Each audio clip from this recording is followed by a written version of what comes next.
Alors, bonjour mes amis. Mon nom est Marc-André et je suis un alcoolique.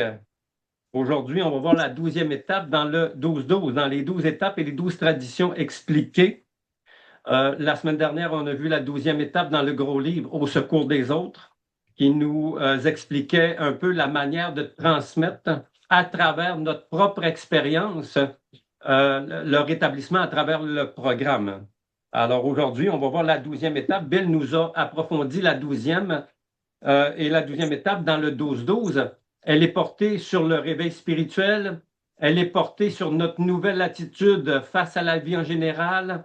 Elle est portée aussi sur comment nos relations en général se sont transformées ou se transforment à mesure de mettre le programme en application. Alors, c'est ce qu'on va voir dans le chapitre. Maintenant, on va aller voir, on va aller voir la 12e étape dans la table des matières à la page 9. 12e étape, on dit, ayant connu un réveil spirituel comme résultat de ces étapes, nous avons alors essayé de transmettre ce message à d'autres alcooliques et de mettre en pratique ces principes dans tous les domaines de notre vie. Et dans ce petit paragraphe-là, on dit la joie de vivre est le thème de la 12e étape. L'action est le mot-clé, la générosité qui n'attend pas de récompense, l'amour qui n'a pas de prix. Qu'est-ce qu'un réveil spirituel? Comme un don, on reçoit un nouvel état de conscience et d'être. C'est par la pratique des 12 étapes qu'on se dispose à recevoir ce don. L'extraordinaire réalité, la récompense qu'on obtient à aider les autres alcooliques, les différentes façons d'accomplir le travail de 12e étape et les problèmes qu'il comporte. Qu'entendons par l'application de ces principes dans tous les domaines de notre vie? La monotonie, la souffrance et le malheur sont mis à profit par la pratique des 12 étapes.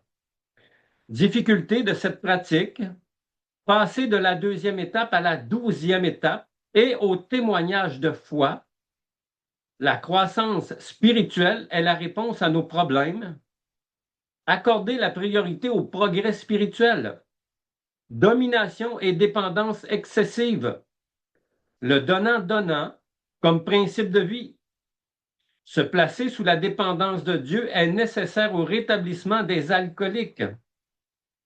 Appliquer ces principes dans tous les domaines de notre vie. Les situations domestiques chez les AA. Changement d'attitude face aux questions matérielles. Changement d'attitude face à notre importance personnelle, les instincts ramenés à leur juste proportion. Comprendre est la clé pour adopter la bonne attitude. Agir correctement est la clé d'une vie droite. Alors, on voit qu'il y a beaucoup de matière dans la 12e étape expliquée. Alors, on va aller à la page 121 dans le 12-12, qui nous dit la joie de vivre est le thème de la 12e étape des AA et l'action est le mot-clé. Alors, quand on parle de l'action, on parle des 12 étapes comportent des verbes d'action. Quand on regarde les 12 étapes, ce sont tous des verbes d'action. Ensuite, on dit, ici, nous nous tournons vers l'extérieur, vers nos camarades alcooliques qui sont encore en détresse. Ici, nous vivons le genre de générosité qui n'attend aucune récompense. Ici, nous commençons à pratiquer les 12 étapes du programme dans notre vie quotidienne, dans le but de nous procurer, à nous, ainsi qu'à ceux qui nous entourent, la sobriété émotive. Alors, c'est un petit passage important. On parle de sobriété émotive. Bill nous le dit, hein? Il y a deux sortes de sobriété. La sobriété d'alcool et la sobriété émotive. Et Bill nous parle aussi de cuite. Il y a la cuite de l'alcool et il y a la cuite émotive. Hein? Les lendemains de veille, au niveau émotif, on a vu ça. Vu dans toute sa portée, la 12e étape nous parle vraiment de cette sorte d'amour qui n'a pas de prix.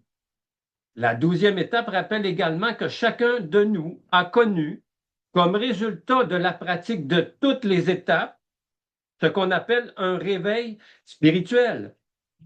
Pour les nouveaux membres, ceci est certainement douteux, sinon improbable. Que voulez-vous dire, demande-t-il, par réveil spirituel? Il y a peut-être autant de définitions du réveil spirituel qu'il y a de personnes qui l'ont vécu. Mais chose certaine, tous les réveils spirituels authentiques ont quelque chose en commun. Et ce qu'ils ont en commun n'est pas trop difficile à comprendre. Quand un homme ou une femme connaît un réveil spirituel, cela signifie surtout que cette personne peut désormais agir, ressentir et croire d'une façon qui lui était jusque-là impossible par ses seuls moyens et sans aucune aide. Elle a reçu un don qui équivaut à un nouvel état de conscience et à une nouvelle façon d'être. Elle a été placée sur une voie qui l'assure que désormais, elle s'avance vraiment vers un but, que la vie n'est pas un cul-de-sac, que la vie n'est pas faite pour être subie ou domptée, d'une façon très réelle, hein, et non illusoire. Ce n'est pas de l'illusion, c'est une réalité. Cette personne a été transformée car elle s'est agrippée à une source d'énergie que jusque-là, d'une manière ou d'une autre, elle s'était refusée à elle-même. À la page 634 de notre gros livre, on parle des ressources intérieures insoupçonnées. Alors, des ressources que j'ignorais qui étaient là en moi. Et ce que je découvre avec le programme, j'ai découvert ces ressources intérieures qui me permettent aujourd'hui de vivre d'une manière différente, de penser d'une manière différente. Ensuite, on dit,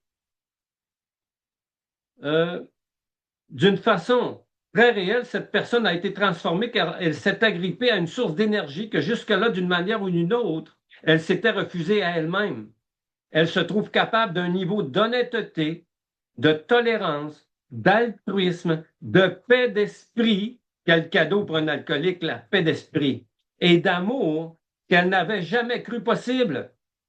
C'est que ce qu'elle a reçu est un don, et pourtant, au moins pour une petite partie, c'est elle-même généralement qui s'est disposée à le recevoir. Hein, dans les étapes, on nous dit on nous parle de relation avec notre puissance supérieure. Notre puissance supérieure a besoin de nous et moi, j'ai besoin d'elle. C'est une relation intime et personnelle. J'ai besoin de cette aide, hein, qui est en moi, une aide extérieure. Ensuite, on dit, c'est par la pratique des 12 étapes de notre programme que Léa se prépare à recevoir ce don. Faisons donc brièvement le point sur ce que nous avons essayé d'accomplir jusqu'ici. La première étape nous proposait un étonnant paradoxe. Nous avons découvert qu'il nous était totalement impossible de nous défaire de l'obsession d'alcoolique sans nous reconnaître d'abord impuissants devant elle. Puisque nous ne pouvions nous ramener nous-mêmes à la raison, nous avons vu dans la deuxième étape qu'une puissance supérieure devait nécessairement le faire pour nous permettre de survivre. On a vu dans la première étape que ni lui, quand Bill dit ni lui, ça veut dire ni Marc-André, ni aucun être humain, alors ni un parrain, ni une marraine, ni un autre être humain ne peut lui venir en aide. Le secours doit lui venir de Dieu. Hein? Aucune puissance humaine n'a la capacité. Pourtant, il y a beaucoup de personnes qui ont essayé que j'arrête de boire, mais il n'y avait pas cette capacité-là de m'enlever l'obsession de boire. Et cette obsession-là, elle m'a été enlevée par Dieu, tout simplement. Ensuite, par conséquemment, dans la troisième étape, nous avons remis notre volonté et notre vie aux soins de Dieu tel que nous le concevions. Si nous étions athées ou agnostiques, nous avons découvert que pour le moment, notre groupe ou le mouvement dans son ensemble répondait suffisamment à l'idée de puissance supérieure. Hein, on a vu dans la troisième étape que aussitôt qu'on arrive dans Alcoolique Anonyme, ça touche à nos trois premières étapes. Notre impuissance, hein, la perte de maîtrise de notre vie. Alors on retrouve une certaine raison et on fait confiance au mouvement pour éliminer notre problème d'alcool. Alors, on touche à nos trois premières étapes. Ensuite, on continue. À partir de la quatrième étape, nous avons commencé à chercher en nous-mêmes ce qui nous avait conduit à la faillite physique, morale et spirituelle. Nous avons procédé sans crainte à un inventaire moral approfondi. En examinant la cinquième étape, nous nous sommes dit qu'il ne suffisait pas de faire seul notre inventaire. Nous savions qu'il nous fallait abandonner l'habitude de vivre seul avec nos problèmes et que nous devions les confier avec honnêteté à Dieu et à un autre être humain. Alors, à la sixième étape, plusieurs ont eu un mouvement de recul pour la simple raison que nous ne voulions pas voir disparaître tous nos défauts, car certains nous plaisaient beaucoup trop. Nous savions pourtant qu'il fallait en venir à quelques compromis avec le principe fondamental de la sixième étape. Nous avons donc conclu que malgré certaines faiblesses dont nous n'étions pas encore prêts à nous départir, nous devions au moins consentir. Alors, c'est une attitude, une ouverture d'esprit, de la bonne volonté. On consent à ne pas vouloir s'y attacher de façon entêtée et rebelle. Le rebelle, on a vu ça dans la deuxième étape expliquée. La première, personnalité alcoolique, le rebelle, l'autosuffisant. Ensuite, on dit, nous nous sommes dit, il y a telle chose que je ne peux pas faire aujourd'hui, peut-être, mais je peux arrêter de dire non jamais. Alors, dans la septième étape, nous avons humblement demandé à Dieu de faire disparaître nos défauts dans la mesure où il le voulait ou le pouvait, selon nos dispositions, le jour de notre demande. Alors, c'est là qu'on voit qu'on doit être en relation, tout simplement. À la huitième étape, et la beauté de la septième, c'est que ce n'est pas mon travail à moi d'essayer de me changer par moi-même, me corriger par moi-même. C'est pas mon rôle, ça. C'est le rôle de ma puissance supérieure, de mon Dieu d'amour, qui va travailler à travers mon esprit pour changer ma manière de penser. On le sait, nos défauts de caractère, c'est nos défauts de pensée. Et on sait que l'obsession, ça vient d'une pensée. On développe une pensée obsessive qui en fait un défaut de caractère. Ensuite, on dit, alors, dans la septième étape, nous avons humblement demandé à Dieu de faire disparaître nos défauts dans la mesure où il le voulait et le pouvait selon nos dispositions le jour de notre demande. À la huitième étape, nous avons poursuivi le nettoyage. On sait que le nettoyage, c'est de la quatrième à la neuvième étape, car nous avons constaté que nous n'étions pas en conflit seulement avec nous-mêmes, mais aussi avec d'autres personnes et situations de notre environnement. Nous devions commencer à faire la paix avec nous-mêmes et pour y arriver, nous avons dressé la liste des personnes que nous avions lésées et nous nous sommes disposés à réparer nos torts. Nous avons donné suite à cette résolution dans la neuvième étape en réparant nos torts directement auprès des personnes concernées, sauf si cela devait leur nuire ou nuire à d'autres. Nous étions rendus à la dixième étape où commençait à s'établir une base de vie quotidienne.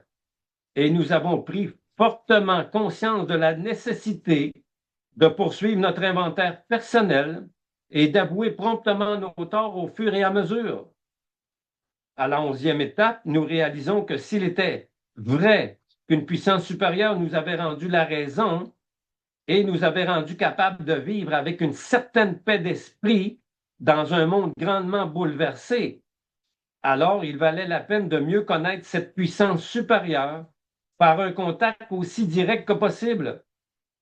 L'usage persévérant de la prière et de la méditation, avons-nous constaté, ouvrait pleinement le canal au point que s'il n'y coulait jadis qu'un mince filet d'eau, c'était maintenant un fleuve qui nous menait jusqu'à la puissance certaine et à la lumière de Dieu, telle que nous pouvions de mieux en mieux le comprendre.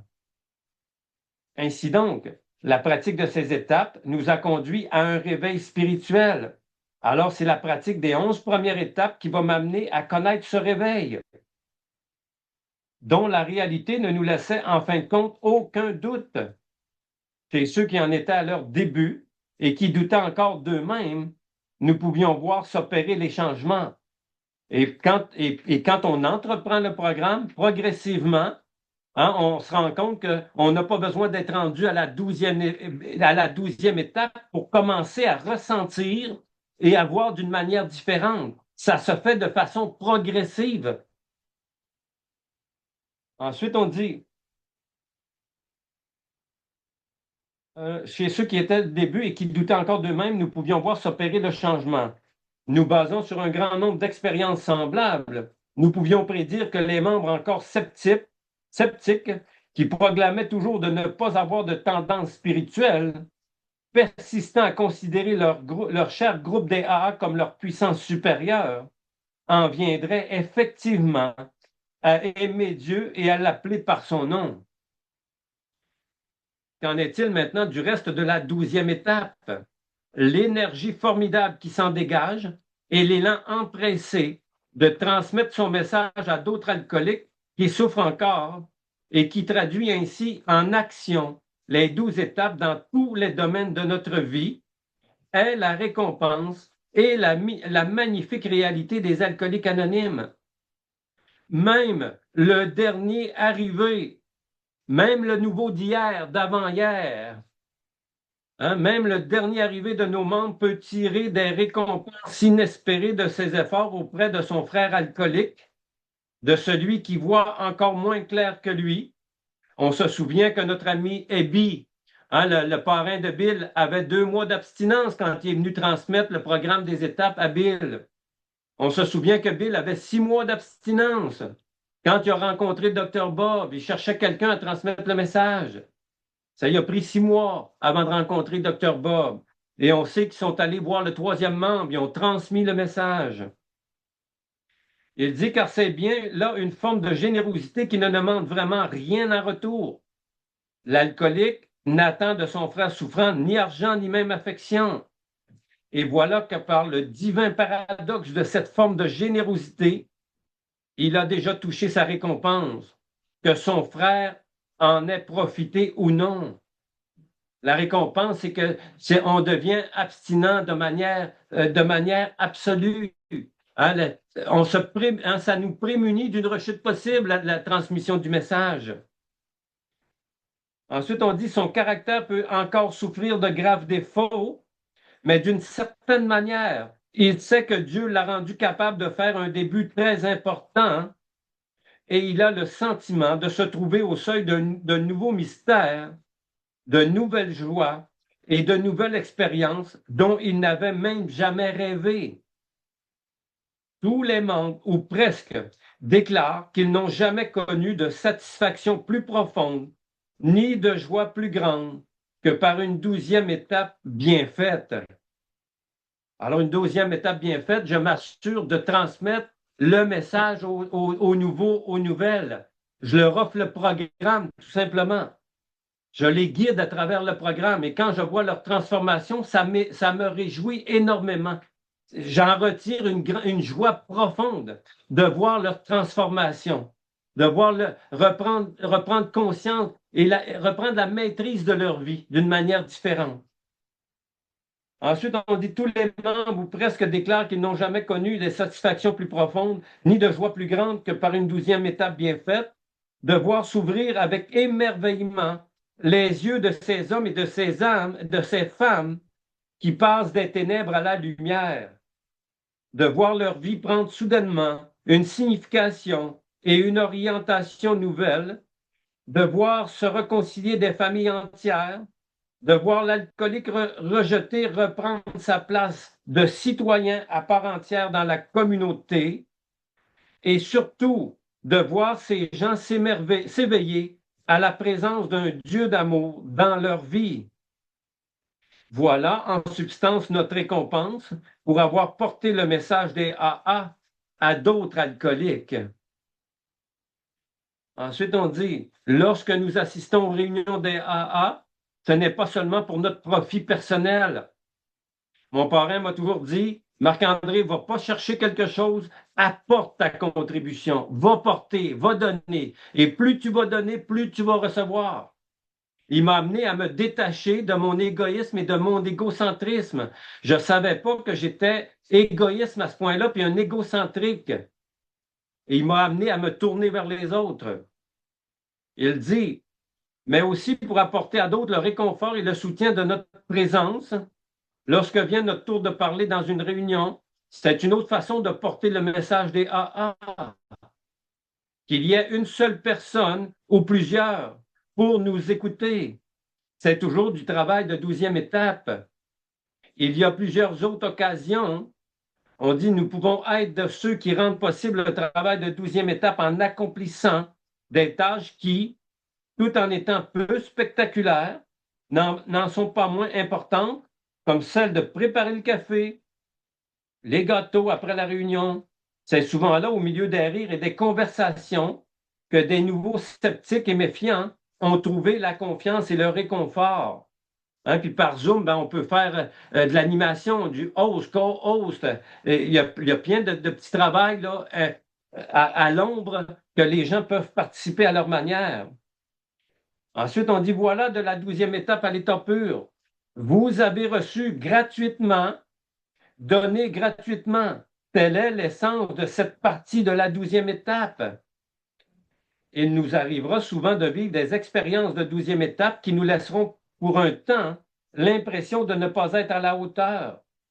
Sur le coup, nous les prendrons comme pour des échecs, mais plus tard, nous y rencontrerons un tremplin pour notre propre progrès. Qu'est-ce que Bill veut dire par là? Parce que Bill nous a écrit il nous dit capituler devant l'expérience des autres. Alors, l'autre que j'essaie d'aider qui ne veut pas ou qui ne peut pas se rétablir à travers le programme ou qui continue à être malheureux, ben, c'est un exemple pour moi. Il est en train de me porter le message. Marc-André, approfondis tes étapes, tout simplement. Alors, je tire profit de l'expérience de l'autre.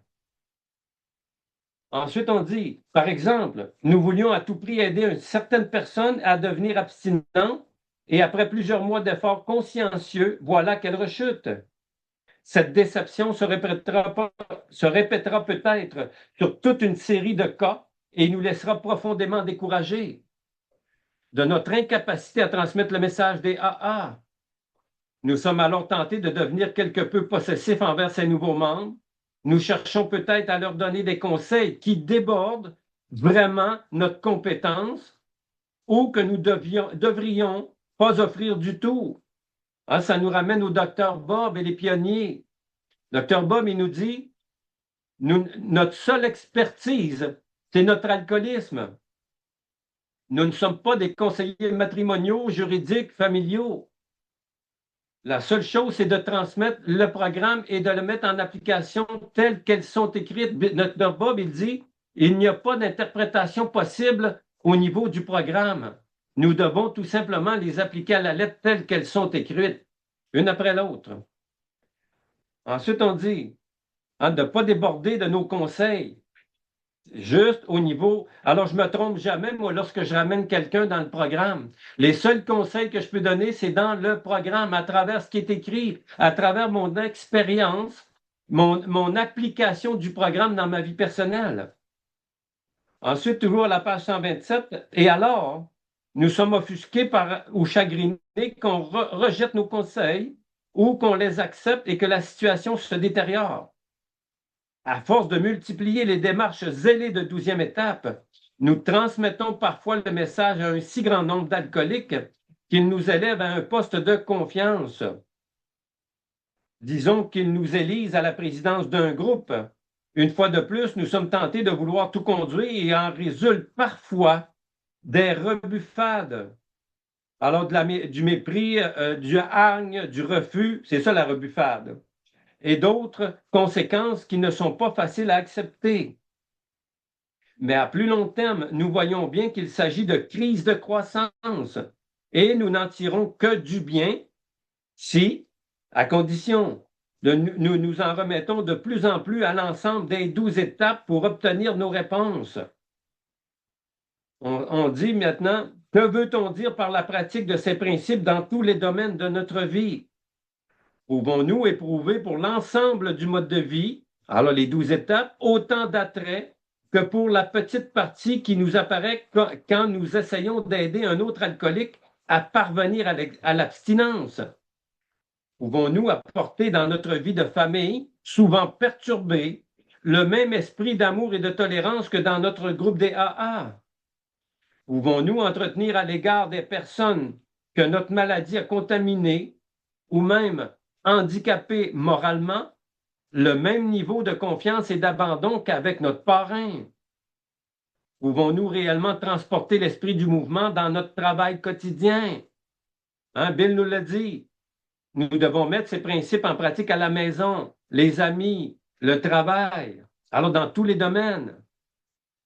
Et pouvons-nous pratiquer la religion de notre choix avec une détermination et une dévotion renouvelée? Hein, on a vu dans notre gros livre, Bill nous suggère, puissiez-vous retourner au Dieu de vos pères d'une manière différente.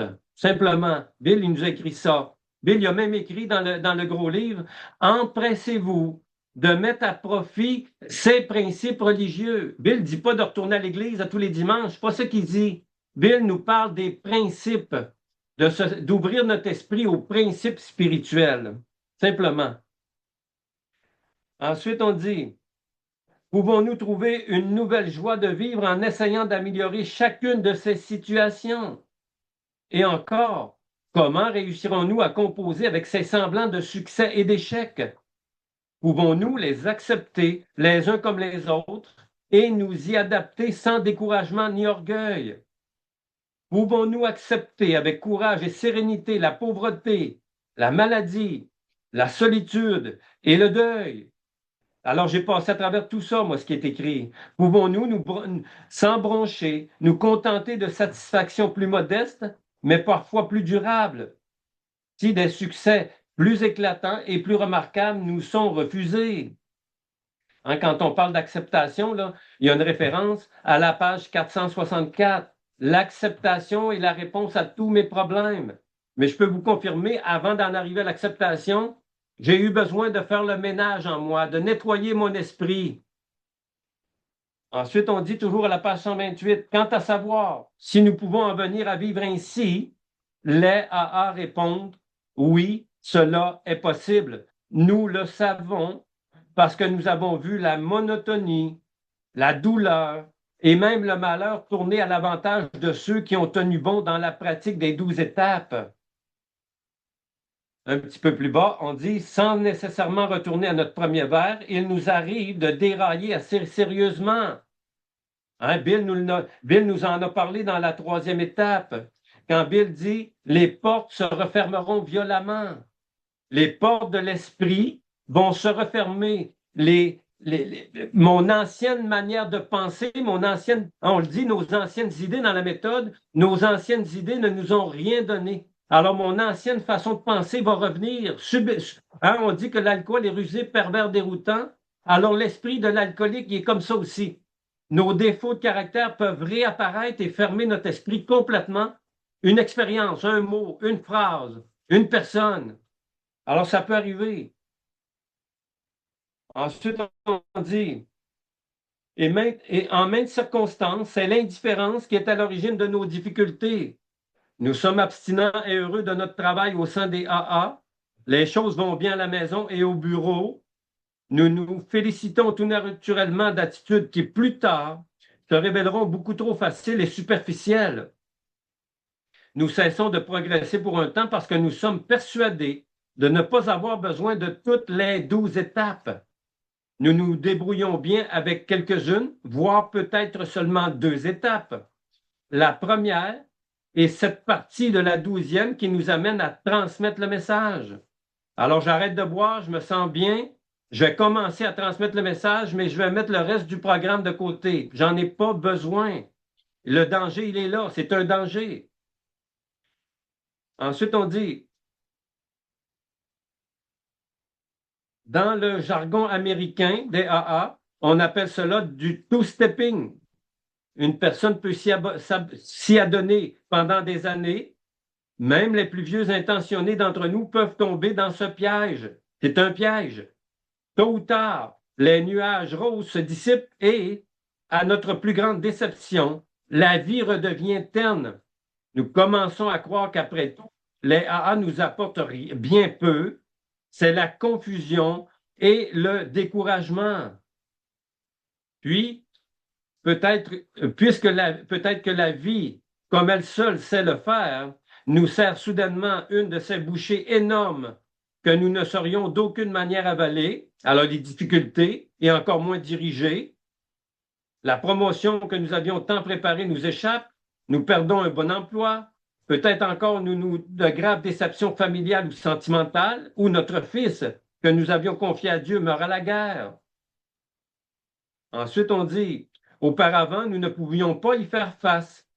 Pouvons-nous aujourd'hui, avec l'aide de Dieu tel que nous le concevons, traverser ces épreuves avec autant d'aisance et de courage que le font bien souvent nos amis non alcooliques? Pouvons-nous changer ces désastres en valeurs positives, en source de progrès et de réconfort pour nous-mêmes et pour notre entourage? Eh bien, nous avons sûrement une chance de le faire si, à condition que nous passons de la pratique des 2 étapes à celle des 12 étapes. Si nous sommes disposés à accueillir cette grâce de Dieu qui peut nous soutenir et nous fortifier dans toute épreuve. Nous connaissons les mêmes difficultés de fond que toute autre personne, mais en faisant un effort sincère pour mettre en pratique ces principes dans tous les domaines de notre vie, les membres qui ont une sobriété éprouvée semblent, avec la grâce de Dieu, prendre ces épreuves comme elles viennent et les transformer en témoignages de foi. Nous avons vu des membres supporter de longues maladies terminales, presque sans se plaindre et souvent même dans la bonne humeur. Il nous est arrivé de voir les familles brisées par des malentendus, les tensions ou l'infidélité se réconcilier grâce à un mode de vie des AA. Un petit peu plus bas, à la page 130, on dit « Nous voyons bien qu'à l'instar de la plus grande des gens, nous voyons bien qu'à l'instar de la plupart des gens, nous savons absorber les coups durs au fur et à mesure qu'ils se présentent. Mais comme les autres aussi, ce sont les problèmes les plus ordinaires et les plus tenaces qui nous donnent les plus de fil à retordre. Pour nous, la réponse se situe dans un développement spirituel encore plus poussé. Bill nous dit, nous devons rappeler au nouveau que sa sobriété doit dépendre de Dieu et non pas des autres. Pas d'un parrain, pas d'une marraine, pas des réunions. Sa sobriété doit dépendre de sa relation avec Dieu. Parce que lorsqu'on ferme la réunion, est-ce que je continue à être en relation avec Dieu pour garder ma paix d'esprit, peu importe les circonstances? Alors, c'est le seul moyen qui pousse à améliorer nos chances de parvenir à une vie réellement heureuse et utile. Tout en progressant spirituellement, nous nous rendons compte qu'il nous faut réviser radicalement nos anciens comportements. Notre besoin de sécurité émotive et financière, on revisite nos instincts naturels dans la 4e. Notre besoin de sécurité émotive et financière, de pouvoir et de prestige personnel, de griserie romantique, de paix familiale, tout cela demande d'être tempéré et réorienté. Nous avons appris que la satisfaction de nos instincts ne peut constituer l'unique but de notre vie. En accordant la priorité à nos désirs, nous plaçons la charrue devant les bœufs. Nous serons refoulés dans la déception, mais si nous donnons la priorité au progrès spirituel, alors seulement, nous avons de bonnes chances de progresser. Mon cycle de vie, en faisant le programme, mon cycle de vie se résumait en 3 mots. Marc-André, il y avait des attentes. Mes attentes exagérées m'amenaient dans des déceptions profondes et mes déceptions étaient tellement profondes que je tombais en dépression. Attente, déception, dépression. C'était mon cycle de vie. Alors, mes attentes n'étaient jamais satisfaites.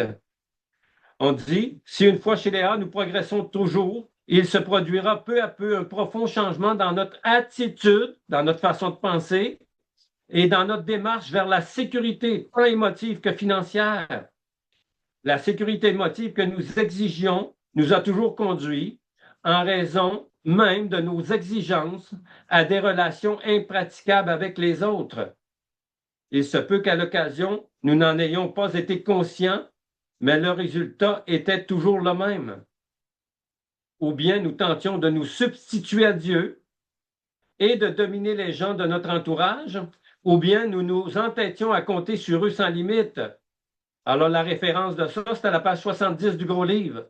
Hein, nous avons dû cesser de jouer à Dieu. Cela ne nous donnait rien. Ensuite, on dit, si les gens nous laissaient pour quelque temps conduire leur vie comme ils étaient encore des enfants, nous y trouvions nous-mêmes beaucoup d'agréments et de sécurité. Hein, on a vu un petit peu plus tôt, là, la semaine dernière, la domination ou la répulsion. Je domine ou je rejette. C'est ça qu'on nous parlait la semaine dernière. Mais lorsqu'en fin de compte, ils nous résistaient ou nous échappaient, nous en ressentions une peine et une déception très amères. Nous leur faisions des reproches sans pouvoir comprendre que tout dépendait de nos exigences déraisonnables. Si à l'inverse, nous avons exigé, comme de vrais bébés, qu'on nous protège et qu'on prenne soin de nous, ou que la société nous fasse vivre, les résultats obtenus ont été tout aussi désolants. Cette attitude amenait souvent les gens qui nous aimaient le plus à nous mettre un peu à l'écart, ou peut-être à nous abandonner totalement. Hein, Bill nous l'a écrit, notre incapacité à entrer en véritable association avec un être humain. On peut rentrer en relation avec un être humain de façon superficielle, mais en véritable relation, c'est difficile lorsque tu n'es pas en harmonie avec toi-même, tu n'es pas en paix avec toi-même. Alors, le programme m'a amené à vivre en paix avec moi-même et à me sentir bien. Aujourd'hui, j'ai la conviction que je suis toujours au bon endroit, au bon moment, avec les bonnes personnes. Aujourd'hui, c'est constant. Je sais que ma place est là à ce moment-là. Alors qu'avant, j'avais toujours l'impression d'être un imposteur. Jamais au bon moment, au bon endroit, avec les mauvaises, jamais avec les bonnes personnes. Ensuite, on dit, cette désillusion était dure. Nous ne pouvions imaginer que les gens nous traitaient de cette façon. Nous ne comprenions pas que si, en âge, nous étions des adultes, nous gardions encore un comportement enfantin et nous cherchions la protection de nos parents auprès de tout le monde. Nos amis, notre femme, notre mari, même le monde entier. Nous avions refusé la très dure leçon qui nous rappelle qu'on ne gagne rien à vouloir trop compter sur les autres, car tous ont des faiblesses et même les plus forts nous laisseront parfois tomber, surtout si nous réclamons une attention excessive. Hein, on l'a vu dans notre 12e étape dans le gros livre, que l'alcoolique qui cherche à remplir ses besoins matériels, ses besoins émotifs, c'est pas la bonne chose à leur donner. Et aujourd'hui, je me gêne pas de dire à des personnes que je suis pas la bonne personne pour les aider, tout simplement. Et je me gêne pas. Selon leurs besoins, non, tout ce que je peux t'offrir, moi, c'est le mode de vie spirituel, le programme, tout simplement. Ça ne veut pas dire que je vais le mettre de côté. Non, c'est pas ça que je veux dire. Mais la première priorité, moi, c'est as-tu besoin d'un programme de rétablissement, tout simplement. Notre progrès spirituel nous a permis de perdre ces illusions. Il est devenu évident que pour en arriver un jour à la sécurité émotive au milieu des adultes, il nous faudrait apprendre à faire des concessions. Il nous faudrait apprendre à vivre en société et à fraterniser avec notre entourage. Nous avons constaté qu'il faudrait donner sans cesse de nous-mêmes, sans rien exiger en retour. À force de suivre cette ligne de conduite, nous avons peu à peu remarqué que les gens se rapprochaient de nous plus que jamais. Et même s'ils nous faisaient faux bons, nous savions comprendre et ne pas être trop affectés. Hein, je répète souvent à mes filles, ne dépend pas de moi, dépend de Dieu. Développe ta dépendance envers Dieu, ta puissance supérieure. C'est ta première relation que tu dois avoir. Et je transmets ça à mes enfants aussi. Ne dépendez pas de papa et de maman. Dépendez de votre Père spirituel, de votre relation avec votre Dieu, à vous. Ça doit passer avant la relation de vos parents. On dit toujours à la page 132, un peu plus loin dans notre progression, nous avons découvert que Dieu lui-même était la plus grande source de stabilité émotive. Nous avons compris qu'il était salutaire de nous en remettre à sa justice, à son pardon et à son amour sans limite. Ce recours serait toujours efficace quand tous les autres auraient échoué. Si nous comptions vraiment sur Dieu, il n'était plus guère possible de jouer le rôle de Dieu envers notre prochain. et il n'y aurait plus cette irrésistible tendance à compter entièrement sur la protection et l'attention humaine. Voilà les nouvelles attitudes qui ont valu à plusieurs d'entre nous une force et une paix intérieure qui ne pouvaient ébranler sérieusement ni les faiblesses des autres, ni aucune difficulté hors de notre contrôle. Cette nouvelle façon de voir, nous l'avons appris, était particulièrement nécessaire aux alcooliques. L'alcoolisme nous isolait, même si nous étions entourés de gens qui nous aimaient. Hein? Même dans des foules, moi, je me sentais toujours seul au monde. J'ai jamais senti que j'étais dans la bonne famille. Pourtant, ça n'enlève rien à mes frères, sœurs, puis non, mais je me sentais pas bien. Peu importe l'endroit où j'étais, que ce soit familial, que ce soit dans le sport, que ce soit au niveau du travail, je sentais tout le temps que j'étais pas bien. Je pensais que c'était le milieu qui me rendait malheureux comme ça. Alors que quand j'ai déménagé, j'ai découvert que le malheur me suivait. Le malheur était en moi. Le problème, il était en moi, tout simplement. Ensuite, on dit, une fois que notre égoïsme eut chassé tout le monde et que notre isolement fut total, nous avons dû chercher à nous donner de l'importance dans les bars malfamés et bientôt nous retrouver seuls dans la rue, comptant sur la charité des passants. Nous cherchions encore la sécurité émotive en dominant les autres ou en étant dominés. Nous nous sommes quand même retrouvés seuls au monde et nous avons encore vainement tenté de retrouver notre sécurité dans quelque malsaine forme de domination ou de dépendance. Alors, on peut arrêter l'alcool, puis on peut tomber dans d'autres sortes de dépendances. Hein. On a vu ça avec les 7 péchés capitaux la semaine dernière. Là. Hein, c'est des faiblesses de personnalité. J'arrête l'alcoolisme, j'arrête l'alcool, et je vais compenser par un autre produit, une autre obsession. Et c'est dangereux, ça aussi. Pour ceux d'entre nous dont c'était le cas, le mouvement des A prenait une signification bien particulière. Nous apprenons ainsi à établir petit à petit des relations positives avec les gens qui nous comprennent. Désormais, nous n'avons plus à rester seuls. Ensuite, on dit, comme partout, nos membres connaissent des difficultés parfois intenses d'ordre sexuel et conjugal. Toutefois, on ne rencontre pas fréquemment chez les A l'échec définitif du divorce ou de la séparation. Pour nous, l'objectif n'est pas de rester marié ou en relation, mais de rendre notre mariage plus heureux ou en corrigeant les graves entorses émotives qu'inflige si souvent l'alcoolisme. Presque tous les êtres humains normal éprouvent à quelque moment de sa vie le pressant désir de se trouver un partenaire de l'autre sexe avec qui il pourra réaliser la plus complète union possible à tous les plans, spirituel, intellectuel, émotif et physique. Ce puissant instinct est la base des plus grandes réalisations humaines et on sait que c'est des dons de Dieu. C'est Dieu qui nous a donné ça. C'est une énergie créatrice qui influence profondément notre vie. Dieu nous a modelés de cette manière. La question qui se pose est donc la suivante. Comment se fait-il que l'ignorance, la passion et l'égoïsme nous amènent à dénaturer ce don jusqu'à l'autodestruction? On dit que l'alcoolisme engendre des situations très peu naturelles qui attaquent l'équilibre matrimonial et la compatibilité des partenaires.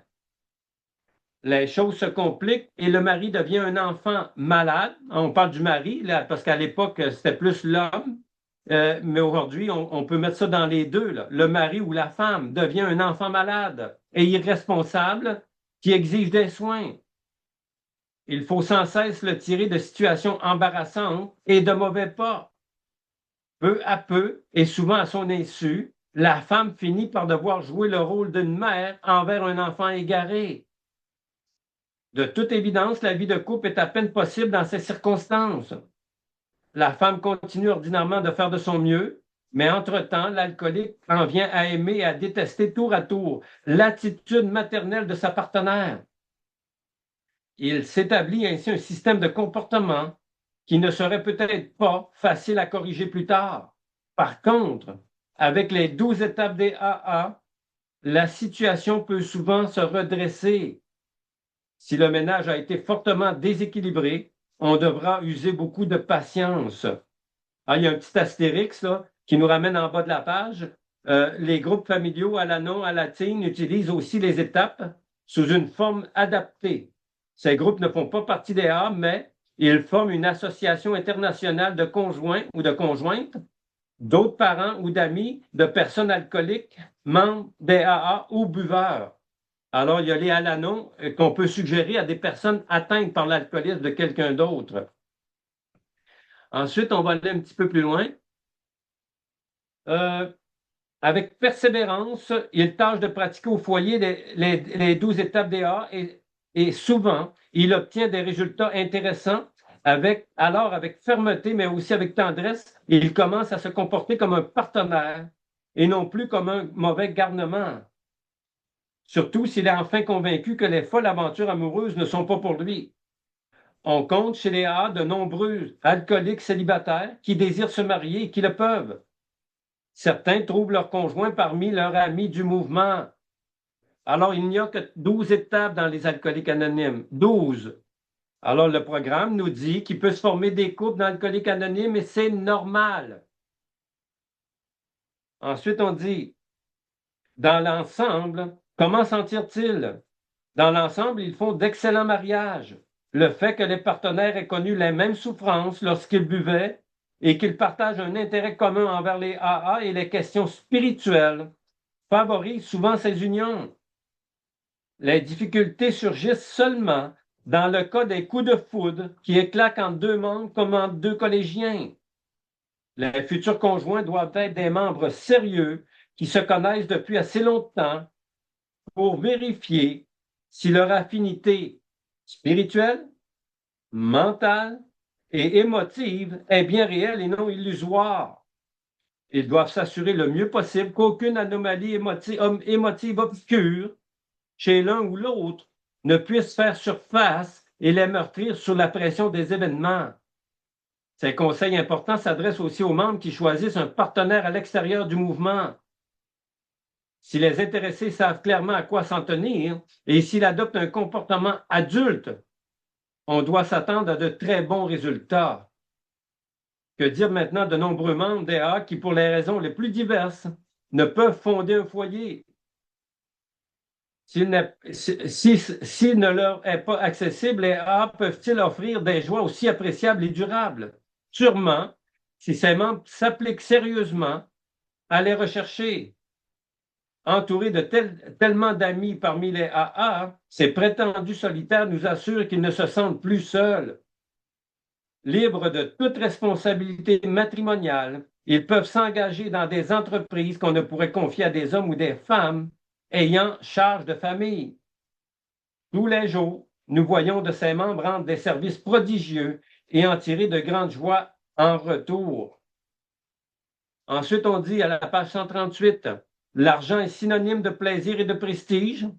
À un stade beaucoup plus avancé de notre alcoolisme, l'argent n'était plus que le moyen qu'il nous fallait de toute urgence pour nous procurer notre prochain verre et le bien-être passager de l'oubli qu'il nous apportait. En entrant chez les A, nous avons radicalement changé d'attitude, allant souvent beaucoup trop loin dans l'autre direction. Le spectacle de toutes ces années de gaspillage nous faisait paniquer. Nous ne cherchions plus tellement le prestige de la richesse, désormais nous réclamions à grand cri notre sécurité matérielle, même si une fois bien rétablis dans nos affaires, ces terribles inquiétudes ont continué de nous hanter.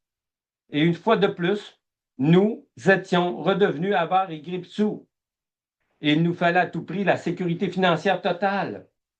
Nous avions oublié que la majorité des AA ont une capacité de gagner leur vie bien supérieure à la moyenne. Tous les alcooliques anonymes, tous les membres ont une intelligence. C'est fou comment est-ce qu'un alcoolique est intelligent. Mais l'alcool détruit tout ça. L'alcoolique est rempli de potentiel, de dons, mais l'alcoolisme détruit tout ça. Ensuite, on dit, nous avions oublié toute cette bonne volonté de nos frères AA qui ne demandaient pas mieux de nous aider à trouver un meilleur emploi lorsque nous le méritions. nous avions oublié que l'insécurité financière frappe ou menace tous les êtres humains dans le monde. Et pire que tout, nous avions oublié Dieu.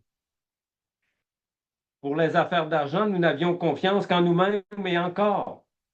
Toute cette inquiétude indiquait bien sûr que nous étions loin d'avoir atteint l'équilibre.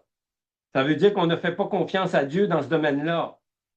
Si notre emploi ne représentait toujours qu'un simple moyen de nous procurer de l'argent, plutôt qu'une occasion de servir, il nous paraissait plus important de ramasser de l'argent pour rassurer notre indépendance financière que de placer à juste titre notre confiance en Dieu. Nous étions encore les victimes d'inquiétudes déraisonnables. Ce genre de peur rendait à peu près impossible la perspective d'une existence sereine et utile, quelle que soit notre situation financière. Avec le temps, toutefois, et grâce aux 12 étapes des AA, nous avons constaté qu'il était possible de nous libérer de ces inquiétudes, quelles que soient nos conditions matérielles.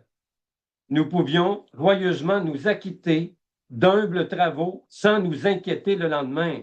Quand je suis arrivé dehors, mon parrain me disait l'argent tombe du ciel. Il est malade, le bonhomme. Il est tombé sa tête. Je peux vous dire que j'ai reçu de l'argent qui est tombé carrément du ciel, dans ma boîte aux lettres. Une enveloppe avec un chèque dans ma première année d'abstinence. Ça vient d'où, ça? Pourtant, c'est à mon nom. Je n'ai jamais réclamé rien. Et j'ai reçu un chèque avec de l'argent, hein, un chèque, là, dans ma poche. On dit, wow, mon parent avait raison. L'argent tombe du ciel. Il s'agit d'y croire. Peut-être que vous allez me prendre pour un fou, là, mais je vous le dis que ça arrive. Ensuite, on dit, si nous nous trouvions dans une situation favorable, nous résidions plus sans cesse un revirement malheureux, car nous avions appris que les revers peuvent se transformer en précieux atouts. Nous n'étions pas préoccupés outre mesure de notre condition matérielle, nous nous préoccupions surtout de notre condition spirituelle. Bill dit, nous ne bénéficions que d'un sursis quotidien, lequel dépend du maintien de notre forme spirituelle. C'est notre première préoccupation. En tout cas, moi, c'est la mienne. Peu à peu, l'argent devenait notre serviteur et non notre maître. Il devenait un moyen de faciliter un échange d'amour et de service avec notre entourage. Si avec la grâce de Dieu, nous acceptions calmement notre sort, nous pouvions vivre en paix avec nous-mêmes et démontrer à ceux qui étaient encore tourmentés par les mêmes peurs qu'il était possible de les surmonter. Nous avons constaté qu'il est plus important d'être libéré de nos craintes que d'être à l'abri du besoin. Soulignons ici les progrès marqués dans notre façon de traiter notre désir de prestige, de pouvoir, d'ambition et d'influence. Voilà autant de récifs plutôt, qui dans notre carrière de buveur ont causé plus d'un naufrage parmi nous. Ensuite, on dit, mais tel n'est pas le cas des alcooliques. Alors que le mouvement était encore assez jeune, une équipe d'éminents psychologues et médecins a fait une étude approfondie sur un groupe assez nombreux de ce qu'il est convenu d'appeler des buveurs problèmes. Ces spécialistes ne cherchaient pas à identifier ce qui nous distinguait de nos comportements respectifs, mais plutôt de découvrir les traits de personnalité, alors les traits de caractère communs que pouvait avoir ce groupe d'alcooliques. Ils ont finalement arrivé à une conclusion qui a fort déplu aux membres de l'époque. Ces distingués messieurs avaient l'audace d'affirmer que la plupart des alcooliques observés dans leur étude étaient des êtres puérils, enfantins, hypersensibles et ambitieux au-delà du raisonnable.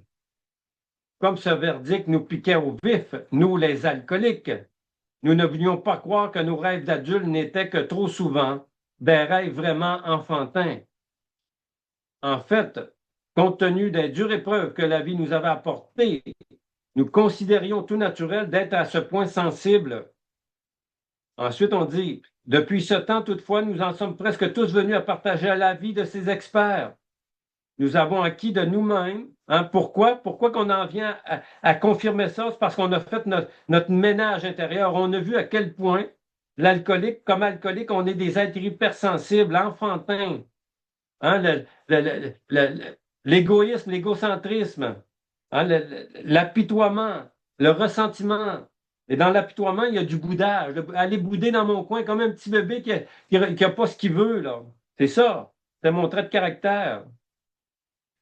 Ensuite, on dit, dans ce temps, toutefois, nous en sommes presque venus à partager la vie de ces experts. Nous avons acquis de nous-mêmes et de notre entourage une vision beaucoup plus réaliste. C'est ça que sert la quatrième à la neuvième.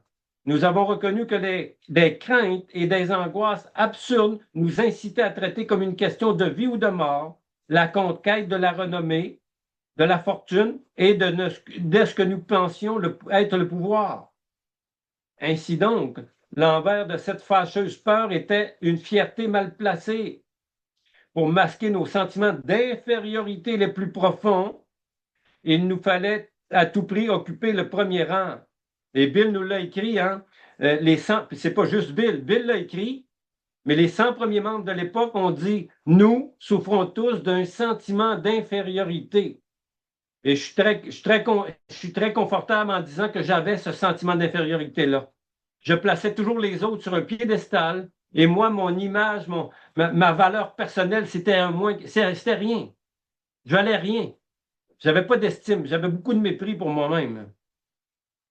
Ensuite, on dit, lors de nos réussites occasionnelles, nous nous vantions déjà des prouesses encore plus éclatantes qui s'annonçaient. S'il nous arrivait d'un échec, nous devenions amers. Si nous étions peu gâtés par le succès mondain, nous prenions un air déprimé, un air de chien battu. On nous classait dans la catégorie des incapables. Mais nous nous sommes réconciliés avec l'univers au fond de nous-mêmes. Nous avions tous éprouvé une insécurité anormale, peu importe que nous soyons seulement restés sur la rive de la vie en buvant pour nous perdre dans l'oubli ou que nous y ayons plongé de façon inconsidérée, en sachant que nous nous lancions dans des eaux trop profondes, le résultat demeurait le même.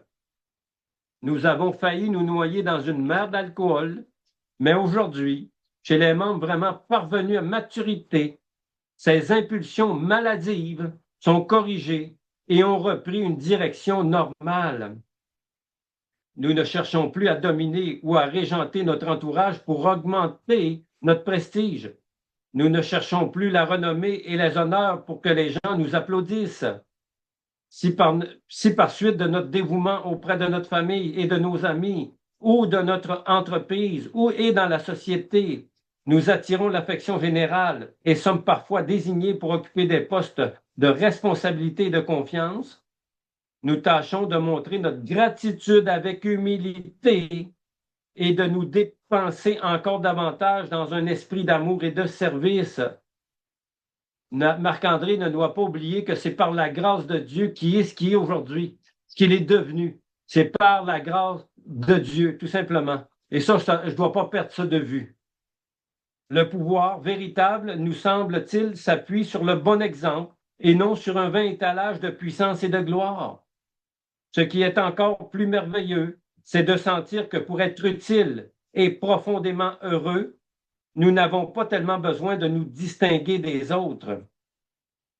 Rendre service aux autres, avec joie, remplir fidèlement nos obligations, bien accepter nos problèmes ou les résoudre avec l'aide de Dieu, savoir qu'avec les autres à la maison ou à l'extérieur, nous sommes associés dans un commun effort, bien comprendre qu'aux yeux de Dieu, chaque être humain a son importance, détenir la preuve qu'on est toujours pleinement payé de retour par un amour librement consenti.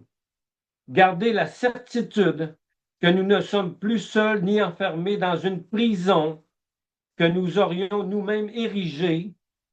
Conserver l'assurance de n'être plus une cheville carrée dans un trou rond, mais de jouer un rôle dans le grand plan de Dieu et d'en faire vraiment partie. Telles sont les satisfactions permanentes et légitimes d'une vie droite, d'une pensée droite, d'une vie droite, satisfaction que ne saurait compenser ni les plus grands apparats, ni les plus grandes accumulations de biens matériels. L'ambition véritable n'est pas de ce que nous pensions. L'ambition véritable, c'est le désir d'être utile dans la vie et de marcher avec humilité sous le regard bienveillant de Dieu. Nous arrivons au terme de ce petit exposé sur les 12 étapes des AA. Nous avons examiné assez de questions épineuses pour laisser l'impression que chez les AA, on s'occupe surtout de déchiffrer des mystères et de repérer des anomalies. Jusqu'à un certain point, c'est vrai. Hein, le programme nous amène à voir prendre des vérités sur nous-mêmes, de grandes vérités sur nous-mêmes. Nous avons traité de problèmes parce que nous sommes des gens à problème qui ont trouvé un moyen de se relever et de s'en sortir et qui veulent le faire connaître à tous ceux qui pourront s'en servir. Alors, dans notre 12e étape, on le disait, présentez-lui simplement le coffre d'outils spirituels. En effet, à moins d'accepter nos problèmes et de les résoudre, nous ne pourrons rien faire pour nous mettre en règle avec nous-mêmes, avec le monde qui nous entoure et avec celui qui règne sur nous tous. La compréhension est la clé des principes et des comportements sains et l'action bien dirigée est la clé d'une vie droite. Hein, dans la chapitre au secours des autres, dans la 12e étape, dans notre gros livre, on a bien vu, Bill nous a bien dit, nous ne remettons pas en cause ne remettons pas le don en cause, mais la manière et le moment de donner. C'est ça qu'on remet en cause, mais pas le don lui-même. Ensuite, on dit, c'est pourquoi la joie que procure une vie droite constitue le thème de la 12e étape des AA. Puissions-nous tous, à chaque jour qui passe, nous imprégner toujours davantage du sens profond de cette simple prière des AA. Mon Dieu, donnez-moi la sérénité d'accepter les choses que je ne peux changer, le courage, mon Dieu, donne-moi le courage de changer les choses que je peux et donne-moi la sagesse d'en connaître la différence. Alors, c'était notre 12e étape dans le 12-12, les 12 étapes et les 12 traditions expliquées.